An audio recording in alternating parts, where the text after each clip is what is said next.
Sir புத்தர் மேல ஒருத்தன் காரி துப்பிட்டான் சார். வேற ஒண்ணும் புத்தர் தப்பன்ல, அவர் நல்லவரா இருந்தது பிடிக்கல. சில பேருக்கு அடுத்தவன் நல்லவனா இருந்தாலே பிடிக்காது தெரியுமா உங்களுக்கு? இவன் நல்லவனா இருக்கிறதால தானே இவனோட என்ன கம்பேர் பண்றாங்க. இவன் கெட்டவனா ஏன் இருக்கக்கூடாதுன்னு கேட்பான். புத்தர் ஒண்ணும் இல்ல, நார்மலா இருந்தாரு. அவர் மேல ஒருத்தன் காரி துப்பிட்டான். அவர் என்ன பண்ணார், தான் துணியால அதை தொடச்சிக்கிட்டு அவனை பார்த்து ஒரு கேள்வி கேட்டார்.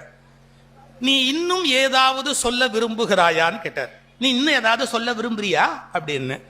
புத்தர் கூடவே ஒருத்தர் வராரு, அவருடைய கசின் பிரதர் ஆனந்தர்னு பேரு.